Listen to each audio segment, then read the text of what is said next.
শুভ নববর্ষ হয়ে গেছে। আর এখন কটা বাজে জানো? এই দেখো, এখন বাজে হচ্ছে 11টা 28। তুমি 11টা 28 পর্যন্ত ঘুমাচ্ছ?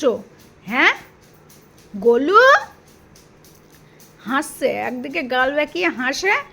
ও যে কী দুষ্টু হয়েছে কালকে রাত্রি। কালকে আমাদের শীতল পান্তা গেছে, তো একটু অল্প ওকে ভাত দেওয়া হয়েছে। ওরে ভগবান, ওই ভাত খেয়ে কি অবস্থা! হাঁসফাঁস হাঁসফাঁস করছে, কারণ ও তো ভাত খায় না। তারপরে আবার গ্যাসের ওষুধ টষুধ দেওয়া হয়।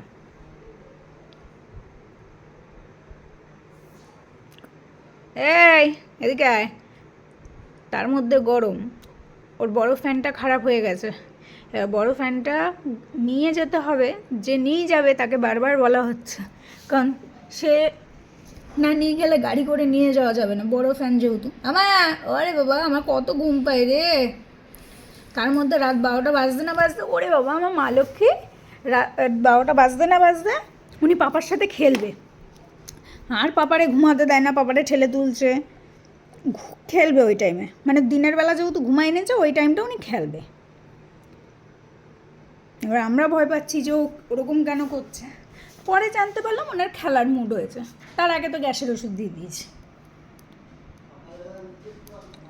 বাড়িতে কাজ হচ্ছে, কথা শুনছে উনি। কারণ আগে যারা ভয় পেতো, বাড়িতে যারা কাজ করতো আগে যারা ভয় পেতো, এখন আর তারা ভয় পায় না।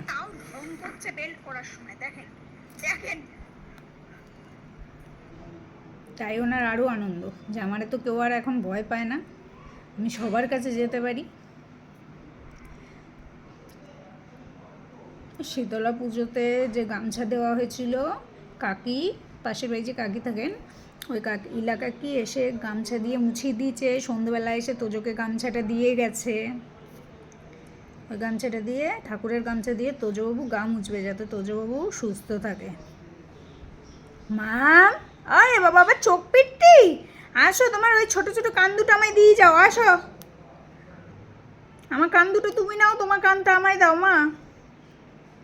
ওর মা ছাদে গেছে পাপাকে ডাকতে, ব্যাস ওর আর ঘুম নেই। আমার মা কেন আমার সামনের দিয়ে গেছে। কই মা, কই মা, কই কই? এই আমার মা কই? এই আমি ইয়ার কি করেছি? কই মা? তো মা কই? যাবা ছাদে, যাবা, যাও যাও। দেখেছেন কেমন কথা বোঝে? মা কই, ছাদে যাবা, যাও। দুষ্টু। এই যে শোনা মা, লেজ নাড়িয়েই যাচ্ছে, ওরে বাবা।